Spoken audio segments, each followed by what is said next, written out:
শোনো শোনো, পৃথিবীর ইতিহাসে এমন কিছু মানুষ ছিল, জাতি ছিল, যারা ধ্বংস হওয়ার কারণ, তারা ধ্বংস হয়েছে একটা কারণে। ও আমার রংপুরের জনগণ, আওয়াজ দিয়ে বলুন তো কারণটা কি জানার দরকার আছে না? কি কারণ? আল্লাহ নবী বললেন তাদের বিচারকরা ছিল এমন বিচারক, বিচার করার ক্ষেত্রে তারা মানুষ দেখে দেখে বিচার করত। দীর্ঘ 16টি বছরে দেখেছি আমার পৃথিবীর অনেক ভাই এখানে রয়েছে, এমন কোন লোক নাই যারা নির্যাতিত আর নিপীড়িত হয় নাই। এই জন্য আমি মাঝে মধ্যে বলি, এই কৃতিত্ব শুধু এক দুইজনকে দিলে হবে না, যুবকদেরকে দিলেই হবে না। এই কৃতিত্বের পিছনে বাংলাদেশের রিকশাওয়ালার অবদান আছে, ফ্যানওয়ালার অবদান আছে, কুলি দিনবাসীর অবদান আছে।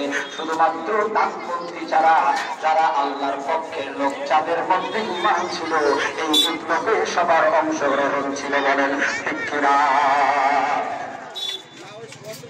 আমরা আমাদের দলের লোক থেকে বিচার করবো না। বাসা আছো ইয়া করো তো, ওই আমার ক্যামেরা আছে না, ওই উপরে ডয়ারে দেখবো চাবি আছে, ওই চাবির যে নিচের ডয়ারে ওই খালি বড় ক্যামেরাটা নিয়ে আসো তো, বড় ক্যামেরা নিয়ে আসো আর স্ট্যান্ডটা নিয়ে আসবি। হ্যাঁ আচ্ছা, তুমি একটু মোটরসাইকেল দিয়ে ভ্যালুবাড়ির দিকে আসো। টক টক, তুমি ভ্যালুবাড়ির দিকে আসো। হ্যাঁ একটা হলো টক ঝাল মিষ্টি আর একটা হলো ডাইরেক্ট টক। টক ঝাল মিষ্টি দাও ভাই।